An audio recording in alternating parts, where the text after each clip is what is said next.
Rossiya propagandasi chegaradan chiqdi. Vladimir Solovyov Markaziy Osiyoni Rossiyaning mulki deb e'lon qilib, u yerda ham maxsus harbiy operatsiya o'tkazishga chaqirdi. O'yinlar tugadi. Xalqaro huquqqa ham, xalqaro tartibga ham tupurdik. Milliy doktrinamizni aniq ifodalab olish kerakdir va bizning ta'sir doiramiz qayerda ekanini ochiq aytishimiz lozim. Propagandist Rossiyaning Markaziy Osiyoga nisbatan tajovuzkor rejalarini AQShning Venesueladagi harakatlari bilan oqlashga urindi. AQSh Venesuelani egallagan bir vaqtda nega Rossiya, Armaniston va Markaziy Osiyoni o'ziniki qilib olmasligi kerak? Rasul Kusherbayev fikricha, bu Solovyovning shaxsiy valdirashi emas. Bu Rossiyaning tajovuzkor bosqinchilik strategiyasi. Solovyov bugun aytayotgan gaplar Solovyovning gaplari emas, bu Kremlning gaplari deb qabul qilsa ham bo'ladi. O'zbekiston yer chizib o'tiradigan davlat emas. Alisher Qodirov keskin bayonot bilan chiqdi. Bizning davlatimiz bunaqa tahdidlarga yer chizib o'tiradigan davlat emas. Ismini ham aytishga men to'g'risi hazar qilaman. Markaziy Osiyo davlatlari bu yirik kuchlarning o'zboshimchalik o'yinida qurbon bo'lmasligi uchun nima qilish kerak? Umumiy harbiy blok tuzish, birgalikda qarshi turish siyosatini olib borish kerak, ya'ni Markaziy Osiyo mamlakatlari.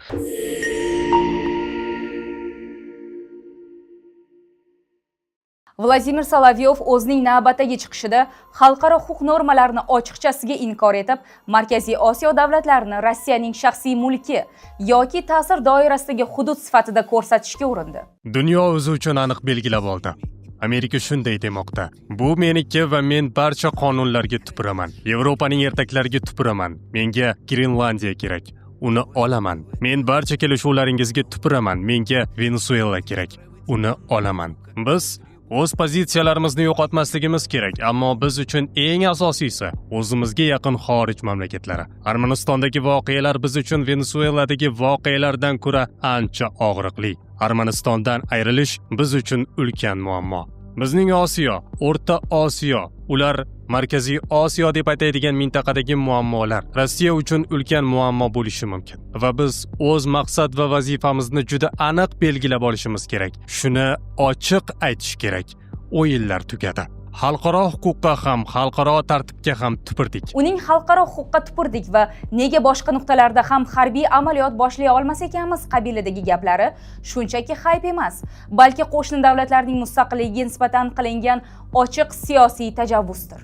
Agar milliy xavfsizligimiz uchun Ukraina hududida harbiy amaliyot boshlashimiz kerak bo'ladigan bo'lsa, nega aynan shu mantiqdan kelib chiqib, ta'sir doiramizning boshqa nuqtalarida ham harbiy amaliyot boshlay olmas ekanmiz, balki milliy doktrinamizni aniq ifodalab olish kerakdir va bizning ta'sir doiramiz qayerda ekanini ochiq aytishimiz lozim. Shunda hammasi oydinlashadi.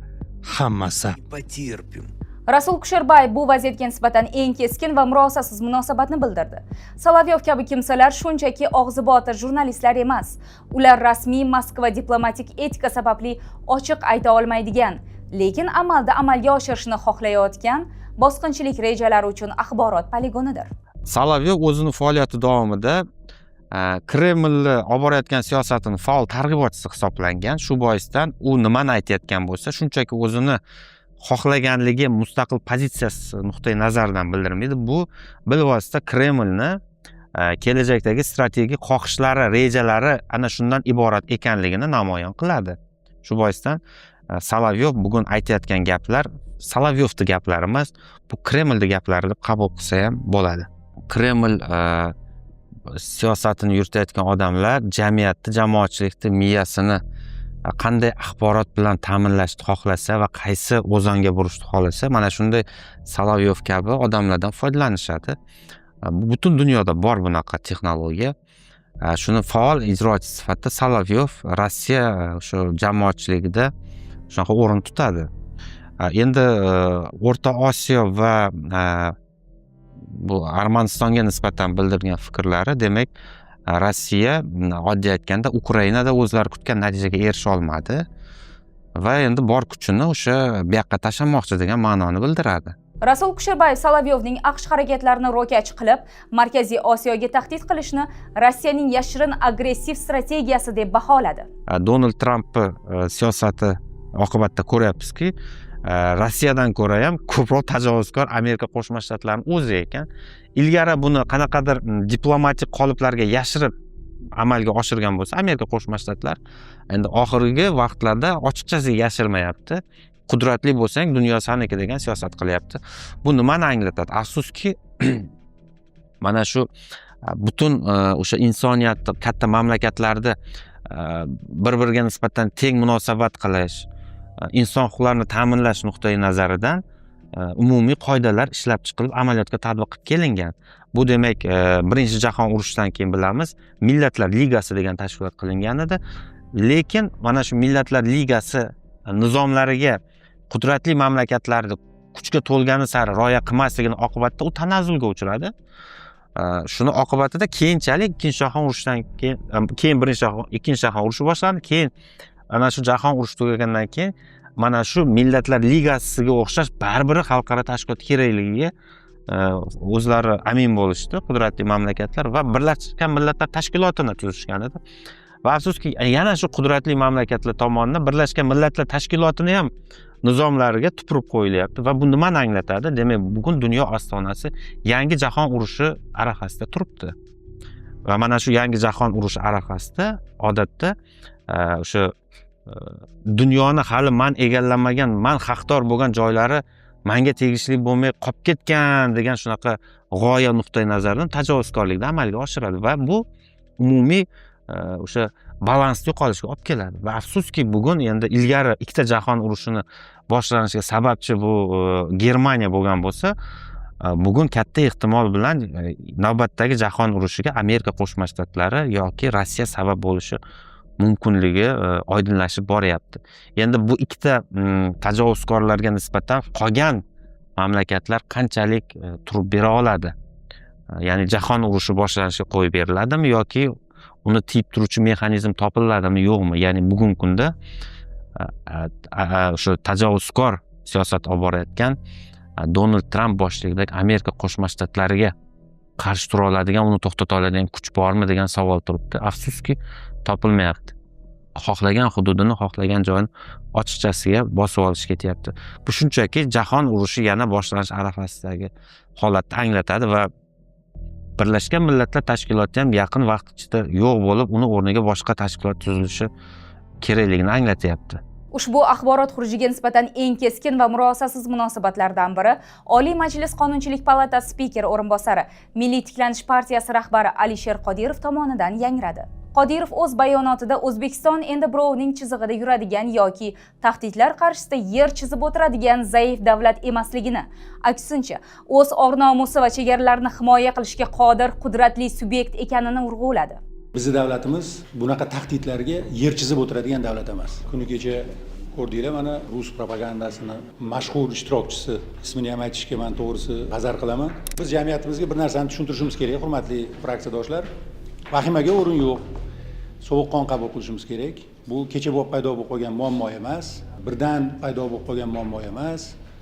Bu deyarli shu Sovet ittifoqi tarqalgandan buyon muhokama qilinayotgan masala va biz o'zimizni masalan rus xalqiga, Rossiya davlatiga qo'shnimiz sifatida hech qanaqa e'tirozimiz yo'q. Faqat aynan mana shu imperialistik kayfiyatdan keta olmaslik, jamiyatdagi ularni ziyolilarini shu qarashlardan uzoqlasha olmayotganligi davlatlarimiz orasida juda katta o'zaro manfaatlar ko'rish mumkin bo'lgan munosabatlarga juda katta putur yetkazayapti. Biz qo'shnilarmiz, qo'shni davlatlar har doim o'zaro bo'lishib ish kerak va buni mana davlat rahbarimiz juda yaxshi namunasini ko'rsatdilar. Markaziy Osiyoda qanaqa notinch bir holat bo'lib turgan paytida davlatlar o'zaro manfaatlarini kelisha olmay turgan bir paytda davlat rahbarini tinchlik, xotirjamlik bilan o'zaro manfaatli munosabatlar mintaqasini yaratish taklifi qo'llab-quvvatlanib, butun Markaziy Osiyo mana bugun butun dunyoga jozibali namuna bo'la oladigan bir mintaqaga aylandi. Barcha davlatlar, 5 ta davlatlar o'zaro bir-biri bilan kelishib, ham iqtisodiy manfaatlar hech kimga yetmay qolayotgani yo'q. Mana hammamiz o'zaro manfaatda, demak, butun dunyo investorlari uchun jozibali bir mintaqaga aylandik. Lekin afsus, mana eng katta buyuk qo'shnimiz, rivojlanish uchun katta driver bo'la olishi mumkin bo'lgan bir davlat hanuzgacha mana shunaqa imperialistik, shovinistik kayfiyatlari bilan, ayrim ziyolilar bilan mana hammaga atrofiga tahdid qilib, afsus bu g'oyalar u yerda hanuzgacha qo'llab-quvvatlash ko'ryapti. Va bu bizni juda ham qattiq xavotirga soladi. Lekin jamiyatimiz albatta bu narsani sovuqqonlik bilan qabul qilish kerak. Bu bir kasallikka o'xshagan masala va buni davolanish jarayoni ketyapti. o'ylayman rus xalqi ham buni o'ziga bunaqa shovinistik kayfiyatlarga o'zini e'tirozini bildiradi. To'g'ri, xalqaro huquq bugun juda ham zaiflashib ketdi. Xalqaro huquq o'rni yo'q bo'lib qoldi. Buyuk kuchlarning hammasi kuchga tayangan siyosat yurityapti. Va mana shunday holatda O'zbekiston ham yer chizib o'tiradigan davlat emas. O'zbekiston ham o'zini hamkorlari bilan, o'zini strategik sheriklari bilan, butun mintaqadagi birlik, birdamlik bilan, ichki mustahkamlik bilan doimo o'z manfaatlari va o'z qarashlarini himoya qila oladigan davlat. Bizni bunaqa buzg'unchi bayonotlar bilan kayfiyatimizni buzish mumkin emasligini jamiyatimiz ko'rsatib berishi kerak. Dunyo yangi va xavfli bir tartibotga, mushtumzorlik huquqi davriga qadam qo'ymoqda. Bir tomonda AQSh o'z manfaatlari yo'lida xalqaro qonunlarni chetga surib, suveren hududlarga daxl qilayotgan bo'lsa, ikkinchi tomonda Rossiya ushbu o'zboshimchalikni o'ziga andaza qilib, Markaziy Osiyoni o'z tomorqasi sifatida qayta bo'lib olish ishtahasini namoyon etmoqda. Global gigantlar xalqaro huquq normalarini ochiqchasiga axlatxonaga irg'itayotgan bir vaqtda Markaziy Osiyo davlatlari nima qilishi kerak? Umumiy dunyoda bo'lib olish siyosati yangi bosqichga chiqyapti. Demak, Amerika Qo'shma Shtatlari, demak, Latin Amerikasi o'sha g'arbiy hududda o'zini bir territorial hudud, ya'ni o'zini daxl qiluvchi hudud sifatida ko'rayotgan bo'lsa, Rossiya o'z-o'zidan demak, uni hududlari, ta'sir doirasi Markaziy Osiyo mamlakatlari hududi bo'yicha ham bo'lishini ishorasini beryapti. Endi Xitoyda ham bu yerda qanaqadir manfaatlari bo'ladi hali. Bu vaziyatda demak tarixda yo'l qo'yilgan xato bor. Ya'ni biz o'zimizni erkimizni xalqlar o'zini qaysidir ma'noda kelajagini yo'qotishiga sabab bu bo'linish bo'lgan. Birikmaslik bo'lgan o'z davrida. Ya'ni Markaziy Osiyo xalqlarini ana shu xatoga yo'l qo'ymaslik, ya'ni tajovuzkorlikka qarshi umumiy harbiy blok tuzish, birgalikda qarshi turish siyosatini olib borish kerak. Ya'ni Markaziy Osiyo mamlakatlari. Bu yerda bitta O'zbekiston nima qilib ishlasa qila olmaydi. Bu yerda shu Markaziy Osiyodagi barcha 5 ta mamlakat yakdil holda tursa, buni harbiy blok shaklida qiladimi, boshqa shaklda qiladimi, buni vaqt ko'rsatadi. Lekin shu masalani ko'rib chiqish kerakligini bugun kun tartibiga olib chiqish vaqti keldi. Tezlik bilan. Ana o'shanda bu tajovuzlarga qarshi turish mumkin bo'ladi. Ana o'shanda suverenitet saqlab qolish mumkin bo'ladi. Xohlaymizmi, yo'qmi? Yana bir bor dunyoda aql, chiroyli gap, diplomatiyadan ko'ra harbiy kuch o'zini so'zini aytyapti. Harbiy kuch ko'p narsani belgilab beryapti. Demak, harbiy sohada ham bugun integratsiyani kuchaytirish kerak. Ana shu Markaziy Osiyo mamlakatlari bir bo'lib harakat qilsa, hech kim hech narsa qila olmaydi. Yakka harakat qilsa, bo'lib tashlash siyosati bo'ladi va bo'lib tashlash siyosatida demak, qo'pol aytganda suverenitetni yo'qotish, qullikka olib borish imkoniyati oshib boradi. Bizning xulosamiz shu. Boshqa yo'limiz ham yo'q. O'zbekiston jamoatchiligi Rossiya rasmiy doiralaridan ushbu og'zi botir propagandachining gaplariga nisbatan aniq munosabat kutmoqda. Davlat mustaqilligi va hududiy yaxlitlikka nisbatan qilingan har qanday tahdid, xohu efirdagi safsata bo'lsin, jiddiy diplomatik va huquqiy oqibatlarga olib kelishi shart. Mintaqamiz birovning tomorqasi emas, balki mustaqil xalqaro huquqning teng huquqli subyektlaridir. Bu mavzuga nisbatan sizning fikringiz qanday? Izohlarda yozib qoldiring. Demokrat.uz saytining YouTube kanaliga obuna bo'lishni unutmang.